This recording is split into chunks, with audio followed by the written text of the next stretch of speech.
आपने ही मत्स्य, कच्छप, वाराह, नरसिंह, वामन और परशुराम के शरीर धारण किए हैं। हे नाथ, जब जब देवताओं ने दुख पाया तब तब अनेक शरीर धारण करके आपने ही उनका दुख नाश किया। यह दुष्ट मलिन हृदय देवताओं का नित्य शत्रु, काम, लोभ और मद के परायण तथा अत्यंत क्रोधी था। ऐसे अधमों के शिरोमणि ने भी आपका परमत पा लिया। इस बात का हमारे मन में आश्चर्य हुआ। हम देवता श्रेष्ठ अधिकारी होकर भी स्वार्थ परायण हो आपकी भक्ति को भुलाकर निरंतर भवसागर के प्रवाह अर्थात जन्म मृत्यु के चक्र में पड़े हैं। अब हे प्रभु, हम आपके शरण में आए हैं, हमारी रक्षा कीजिए। प्रार्थना करके देवता और सिद्ध सब जहाँ के तहाँ हाथ जोड़े खड़े रहे। तब अत्यंत प्रेम से पुलकित शरीर होकर ब्रह्मा जी स्तुति करने लगे। हे नित्य सुखधाम और दुखों को हरने वाले हरि, हे धनुष बाण धारण किए हुए रघुनाथ जी, आपकी जय हो। हे प्रभु, आप भव अर्थात जन्म मरण रूपी हाथी को विदीर्ण करने के लिए सिंह के समान हैं। हे नाथ, हे सर्वव्यापक, आप गुणों के समुद्र और परम चतुर हैं। आपके शरीर की अनेक कामदेवों के समान परंतु अनुपम छवि है। सिद्ध मुनीश्वर और कवि आपके गुण गाते रहते हैं। आपका यश पवित्र है। आपने रावण रूपी महासर्प को गरुड़ की तरह क्रोध करके पकड़ लिया। हे प्रभु, आप सेवकों को आनंद देने वाले, शोक और भय का नाश करने वाले, सदा क्रोध रहित और नित्य ज्ञान स्वरूप हैं। आपका अवतार श्रेष्ठ, अपार, दिव्य गुणों वाला, पृथ्वी का भार उतारने वाला और ज्ञान का समूह है।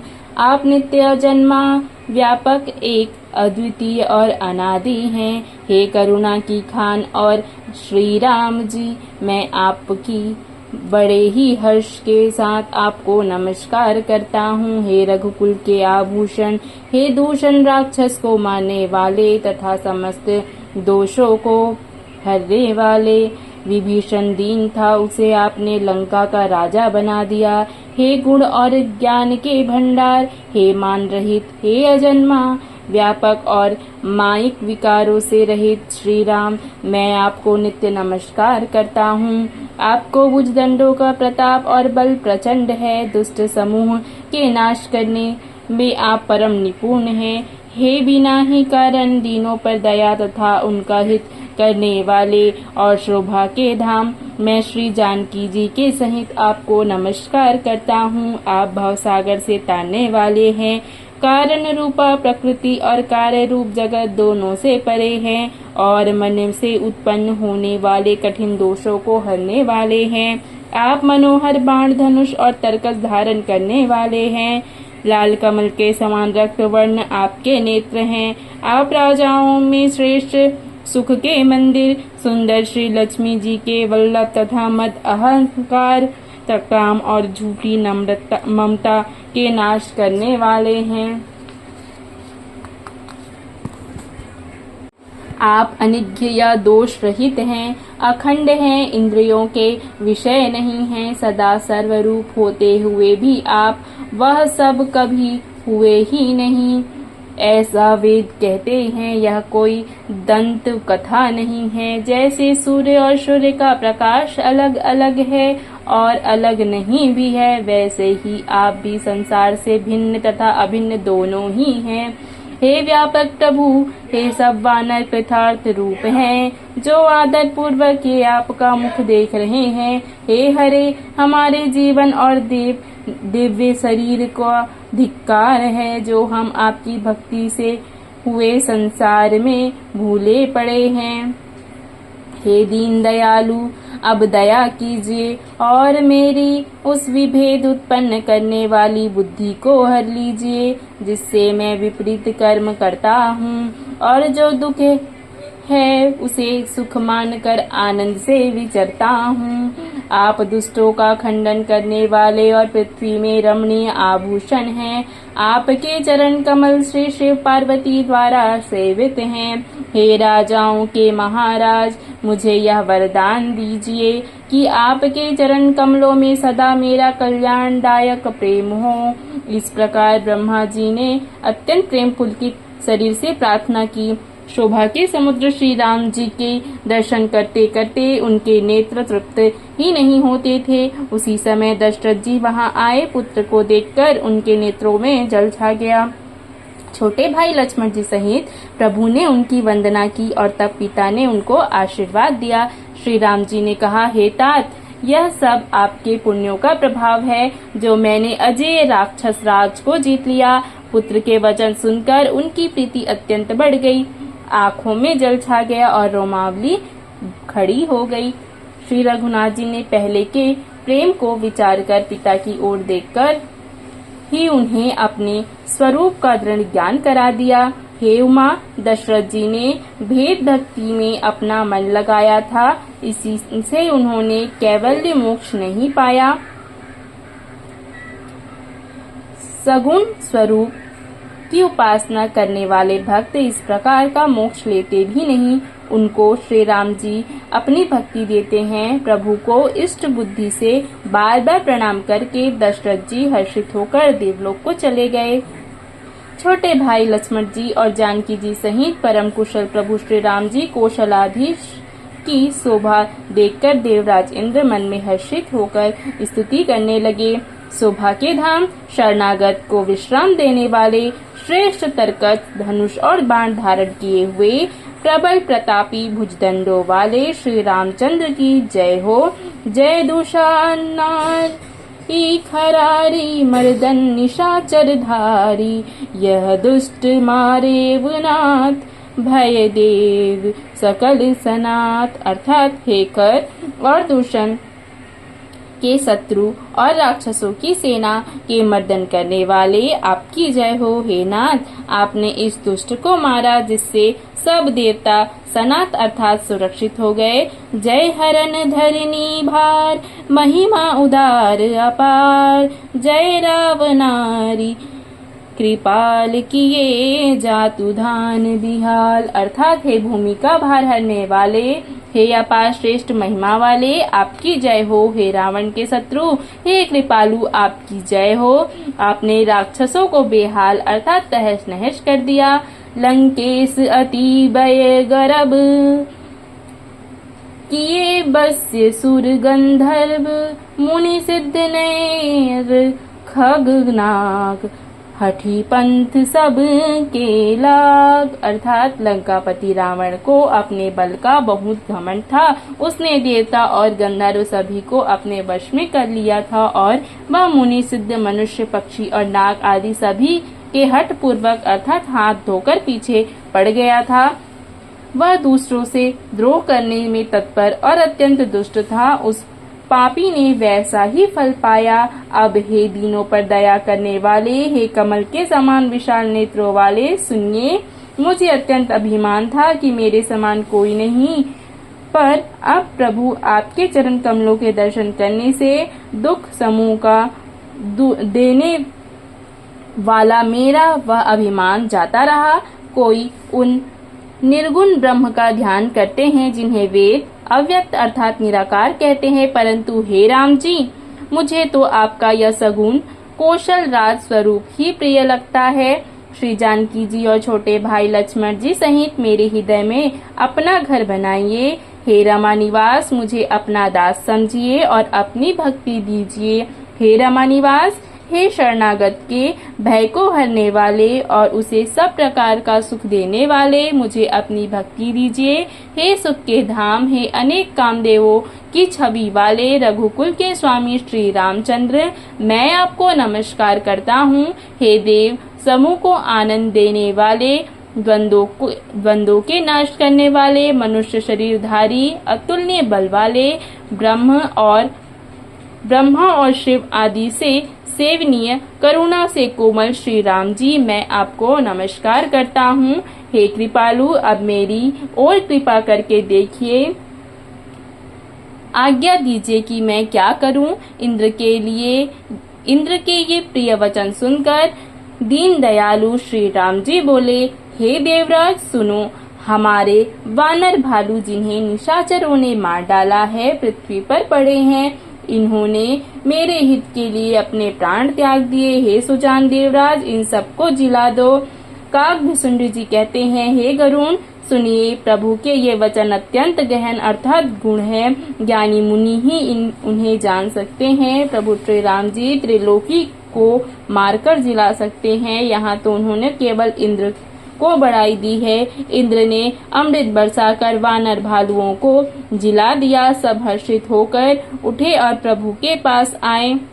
अमृत की वर्षा दोनों ही दलों पर हुई, पर रीछ वानर ही जीवित हुए, राक्षस नहीं, क्योंकि राक्षसों के मन में तो मरते समय रामाकार हो गए थे, अतः वे मुक्त हो गए, उनके भवबंधन छूट गए। किंतु वानर और भालू तो सब देवांश थे, इसलिए वे सब श्री रघुनाथ जी की इच्छा से जीवित हो गए। श्री रामचंद्र जी के समान दीनों का हित करने वाला कौन है, जिन्होंने सारे राक्षसों को मुक्त कर दिया। दुष्ट पापों के घर और कामी रावण ने भी वह गति पाई जिसे श्रेष्ठ मुनि भी नहीं पाते। फूलों की वर्षा करके सब देवता सुंदर विमानों पर चढ़ चढ़कर चले। तब सुअवसर जानकर सुजान शिव जी प्रभु श्री रामचंद्र जी के पास आए। फूलों की वर्षा करके सब देवता सुंदर विमानों पर चढ़कर चले। तब सुअवसर जानकर सुजान शिव जी प्रभु श्री रामचंद्र जी के पास आए और परम प्रेम से दोनों हाथ जोड़कर कमल के समान नेत्रों में जल भरकर पुलकित शरीर और गदगद वाणी से त्रिपुरारी शिव जी प्रार्थना करने लगे। हे रघुकुल के स्वामी, सुंदर हाथों में श्रेष्ठ धनुष और सुंदर बाण धारण किए हुए आप मेरी रक्षा कीजिए। आप महामोह रूपी मेघ समूह के लिए प्रचंड पवन है, संशय रूपी वन के लिए अग्नि है और देवताओं को आनंद देने वाले हैं। आप निर्गुण सगुण दिव्य गुणों के धाम और परम सुंदर है। ब्रह्म रूपी अंधकार के लिए प्रबल प्रतापी सूर्य हैं। काम क्रोध और मद रूपी हाथियों के लिए सिंह के समान आप इस सेवक के मन रूपी वन में निरंतर निवास कीजिए। विषय कामनाओं के समूह रूपी कमल वन के लिए आप प्रबल पाला हैं। आप उदार हैं और मन से परे हैं। भवसागर के लिए आप मंदराचल पर्वत हैं। आप हमारे परम भय को दूर कीजिए और हमें दूरस्थ संसार सागर से पार कीजिए। हे श्याम सुंदर शरीर, हे कमल नयन, हे दीन बंधु, हे शरणागत को दुख से छुड़ाने वाले, हे राजा श्री रामचंद्र जी, आप छोटे भाई लक्ष्मण और जानकी जी सहित निरंतर मेरे हृदय के अंदर निवास कीजिए। आप मुनियों को आनंद देने वाले, पृथ्वी मंडल के भूषण, तुलसीदास के प्रभु और भय का नाश करने वाले हैं। हे नाथ, जब अयोध्यापुरी में आपका रास तिलक होगा तब हे कृपा सागर मैं आपकी उदार लीला देखने आऊँगा। जब शिव जी प्रार्थना करके चले गए तब विभीषण जी प्रभु के पास आए और चरणों में सिर झुकाकर कोमल वाणी से बोले, हे शारंग धनुष के धारण करने वाले प्रभु, मेरी विनती सुनिए। आपने कुल और सेनापति रावण का वध किया, त्रिभुवन में पवित्र यश फैलाया और मुझ दीन पापी, बुद्धिहीन और जातिहीन पर बहुत प्रकार से कृपा की। अब हे प्रभु, इस दास के घर को पवित्र कीजिए, वहां चलकर स्नान कीजिए जिससे युद्ध की थकावट दूर हो जाए। हे कृपालु, खजाना, महल और संपत्ति का निरीक्षण कर प्रसन्नता पूर्वक वानरों को दे दीजिए। हे नाथ, मुझे सब प्रकार से अपना लीजिए और फिर हे प्रभु, मुझे साथ लेकर अयोध्यापुरी को पधारिए। विभीषण जी के कोमल वचन सुनते ही दीन दयालु प्रभु के दोनों नेत्रों में जल भर आया। हे भाई सुनो, तुम्हारा खजाना और घर सब मेरा ही है, यह बात सच है, पर भरत की दशा याद करके मुझे एक एक कल्प के समान बीत रहा है। तपस्वी के वेश में कुश शरीर से निरंतर मेरा नाम जप कर रहे हैं। हे सखा, वही उपाय करो जिससे मैं जल्दी से जल्दी उन्हें देख सकूं। मैं तुमसे निहोरा अर्थात अनुरोध करता हूँ। यदि अवधि बीत जाने पर जाता हूँ तो भाई को जीता ना पाऊंगा।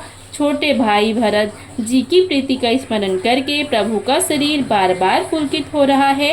हे विभीषण, तुम कल्प भर राज्य करना, मन में मेरा निरंतर स्मरण करते रहना, फिर तुम मेरे उस धाम को पा जाओगे जहाँ सब संत जाते हैं। श्री रामचंद्र जी के वचन सुनते ही विभीषण जी ने हर्षित होकर कृपा के धाम श्री रामचंद्र जी के चरण पकड़ लिए।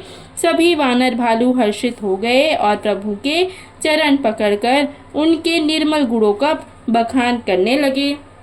फिर विभीषण जी महल को गए और उन्होंने मड़ियों के समूह से और वस्त्रों से विमान को भर लिया। फिर उस पुष्पक विमान को लाकर प्रभु के सामने रखा। तब कृपा सागर श्री राम जी ने हंसकर कहा, हे सखा विभीषण, सुनो, विमान पर चढ़कर आकाश में जाकर वस्त्रों और गहनों को बरसा दो। तब आज्ञा सुनते ही विभीषण जी ने आकाश में जाकर सब मड़ियों और वस्त्रों को बरसा दिया। जिसके मन में जो अच्छा लगता है वह वही ले लेता है। मड़ियों को मुंह में लेकर वानर फिर उन्हें खाने की चीज ना समझकर उगल देते हैं। यह तमाशा देखकर परम विनोदी और कृपा के धाम श्री राम जी, सीता जी और लक्ष्मण जी सहित हंसने लगे। जिनको मुनि ध्यान में भी नहीं पाते, जिन्हें वेद नेति नेति कहते हैं, वे ही कृपा के समुद्र श्री राम जी वानरों के साथ अनेक प्रकार के विनोद कर रहे हैं। शिव जी कहते हैं, हे उमा, अनेक प्रकार के योग, जप, दान, तप, यज्ञ, व्रत और नियम करने पर भी श्री राम जी वैसी कृपा नहीं करते जैसे अनन्य प्रेम होने पर करते हैं। भालुओं और वानरों ने कपड़े गहने पाए और उन्हें पहनकर वे श्री रघुनाथ जी के पास आए। अनेक जातियों के वानरों को देखकर कौशलपति श्री राम जी बार बार हंस रहे हैं। श्री रघुनाथ जी ने कृपा दृष्टि से देखकर सब पर दया की। फिर वे कोमल वचन बोले, हे भाइयों, तुम्हारे ही दिल से मैंने रावण को मारा, फिर विभीषण का राज तिलक किया। अब तुम सब अपने अपने घर जाओ। मेरा स्मरण करते रहना और किसी से डरना नहीं। ये वचन सुनते ही सब वानर प्रेम से विह्वल होकर हाथ जोड़कर आदर पूर्वक बोले, प्रभु, आप जो कुछ भी कहें आपको सब सुहाता है, पर आपके वचन सुनकर हमको मोह होता है। हे रघुनाथ जी, आप तीनों लोकों के ईश्वर हैं। हम वानरों को दीन जानकर ही आपने सनाथ अर्थात कृतार्थ किया है। प्रभु के ऐसे वचन सुनकर हम लाज के मारे मरे जा रहे हैं। कहीं मच्छा भी गरुड़ का हित कर सकते हैं। श्री राम जी का रूप देखकर रीछ वानर प्रेम में मग्न हो गए। उनकी घर जाने की इच्छा नहीं है, परंतु प्रभु की प्रेरणा अर्थात आज्ञा से सब वानर भालू श्री राम जी के रूप को हृदय में रखकर अनेक प्रकार से प्रार्थना करके हर्ष और विषाद सहित घर को चले। वानर राज सुग्रीव, नील, ऋक्षराज जामवंत, अंगद, नल और हनुमान तथा विभीषण सहित और जो बलवान सेनापति है वे कुछ कह नहीं सकते। प्रेमवश नेत्रों में जल भर भर कर नेत्रों का पलक मारना छोड़कर सम्मुख होकर श्री राम जी की ओर देख रहे हैं। श्री रघुनाथ जी ने उनका अतिशय प्रेम देखकर सबको विमान पर चढ़ा लिया। तदंतर मन ही मन विप्र चरणों में सिर झुकाकर उत्तर दिशा की ओर विमान चलाया। विमान के चलते समय बड़ा शोर हो रहा है। सब कोई श्री रघुनाथ जी की जय कह रहे हैं। विमान में एक अत्यंत ऊंचा मनोहर सिंहासन है। उस पर सीता जी सहित प्रभु श्री रामचंद्र जी विराजमान हो गए। पत्नी सहित श्री राम जी ऐसे सुशोभित हो रहे हैं मानो सुमेरु के शिखर पर बिजली सहित श्याम मेघ हो। सुंदर विमान शीघ्रता से चला। देवता हर्षित हुए व उन्होंने फूलों की वर्षा की। अत्यंत सुख देने वाली 3 प्रकार की वायु चलने लगी। समुद्र, तालाब और नदियों का जल निर्मल हो गया। चारों ओर सुंदर शकुन होने लगे। सबके मन प्रसन्न हैं। आकाश और दिशाएं निर्मल हैं। श्री रघुवीर ने कहा, हे सीते, रणभूमि देखो। लक्ष्मण ने यहाँ इंद्र को जीतने वाले मेघनाथ को मारा था। हनुमान और अंगद के मारे हुए ये भारी भारी निशाचर रणभूमि में पड़े हैं। देवताओं और मुनियों को दुख देने वाले कुंभकर्ण और रावण दोनों भाई यहाँ मारे गए। मैंने यहाँ पुल बांधा अर्थात बंधवाया और सुखधाम श्री शिव जी की स्थापना की। तदंतर कृपा निधान श्री राम जी ने सीता जी सहित श्री रामेश्वर महादेव को प्रणाम किया।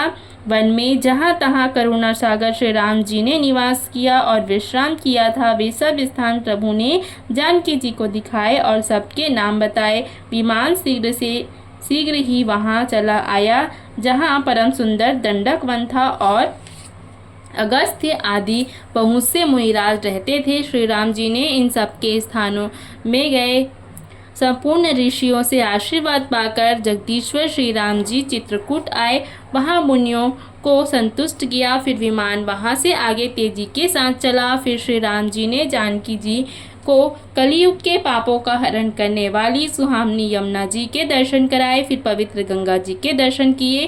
श्री राम जी ने कहा, हे सीते, इन्हें प्रणाम करो। फिर तीर्थराज प्रयाग को देखो, जिसके दर्शन से ही करोड़ों जन्मों के पाप भाग जाते हैं। फिर परम पवित्र त्रिवेणी जी के दर्शन करो, जो शोकों को हरने वाली और श्रीहरि के परम धाम के लिए सीढ़ी के समान है।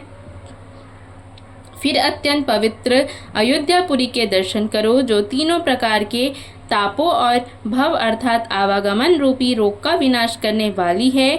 जो कहकर कृपालु श्री राम जी ने सीता जी सहित अवधपुरी को प्रणाम किया। सजल नेत्र और पुलकित शरीर होकर श्री राम जी बार बार हर्षित हो रहे हैं। फिर त्रिवेणी में आकर प्रभु ने हर्षित होकर स्नान किया और वानरों सहित ब्राह्मणों को अनेक प्रकार के दान दिए। तदंतर प्रभु ने हनुमान जी को समझाकर कहा, तुम ब्रह्मचारी का रूप धरकर अवधपुरी को जाओ। भरत को हमारी कुशल सुनाना और उनका समाचार लेकर चले आना। पवन पुत्र हनुमान जी तुरंत ही चल दिए। तब प्रभु भरद्वाज जी के पास गए। मुनि ने उनको अनेक प्रकार से पूजा की और स्तुति की और फिर आशीर्वाद दिया। दोनों हाथ जोड़कर तथा मुनि के चरणों की वंदना करके प्रभु विमान पर चढ़कर फिर आगे चले। यहाँ जब निषाद राज ने सुना कि प्रभु आ गए, तब उसने नाव कहाँ है पुकारते हुए लोगों को बुलाया। इतने में ही विमान गंगा जी को लांघकर इस पार आ गया और प्रभु की आज्ञा पाकर वह किनारे पर उतरा। तब सीता जी बहुत प्रकार से गंगा जी की पूजा करके फिर उनके चरणों पर गिरी। गंगा जी मन में हर्षित होकर आशीर्वाद दिया, हे सुंदरी, तुम्हारा सुहाग अखंड हो। भगवान के तट पर उतरने की बात सुनते ही निषाद राजगुह प्रेम में विहल होकर दौड़ा। परम सुख से परिपूर्ण होकर वह प्रभु के समीप आया और जानकी जी सहित प्रभु को देखकर वह आनंद समाधि में मग्न होकर पृथ्वी पर गिर पड़ा। उसे शरीर की सुधि न रही। श्री रघुवीर जी ने उसका परम स्नेह देखकर उसे उठाकर हर्ष के साथ हृदय से लगा लिया। सुजनों के राजा शिरोमणि लक्ष्मीकांत कृपानिधान भगवान ने उसको हृदय से लगा लिया और अत्यंत निकट बैठाकर कुशल पूछी। वह प्रार्थना करने लगा, आपके जो चरण कमल ब्रह्मा जी और शंकर जी से सेवित हैं, उनके दर्शन करके मैं अब सकुशल हूँ। हे सुखधाम, हे पूर्ण काम श्री राम जी, मैं आपको नमस्कार करता हूँ। सब प्रकार से नीच उस निषाद राज को भगवान ने भरत जी की भांति हृदय से लगा लिया। तुलसीदास जी कहते हैं, इस मंद बुद्धि ने अर्थात मैंने मोहवश उस प्रभु को भुला दिया। रावण के शत्रु का यह पवित्र करने वाला चरित्र सदा ही श्री राम जी के चरणों में प्रीति उत्पन्न करने वाला है। यह कामादि विकारों का हरने वाला है। भगवान के स्वरूप का विशेष ज्ञान उत्पन्न करने वाला है। देवता, सिद्ध और मुनि आनंदित होकर इसे गाते हैं। जो सुजान लोग श्री रघुवीर की समर विजय संबंधी लीला को सुनते हैं, उनके भगवान नित्य विजय, विवेक और विभूति अर्थात ऐश्वर्य देते हैं। अरे मन, विचार करके देख, यह कलिकाल पापों का घर है। इसमें श्री रघुनाथ जी के नाम को छोड़कर अर्थात पापों से बचने के लिए दूसरा कोई आधार नहीं है। सियापति रामचंद्र की जय। माता जानकी की जय। रामचरितमानस की जय। मास पारायण 27वां विश्राम। लंका कांड समाप्त।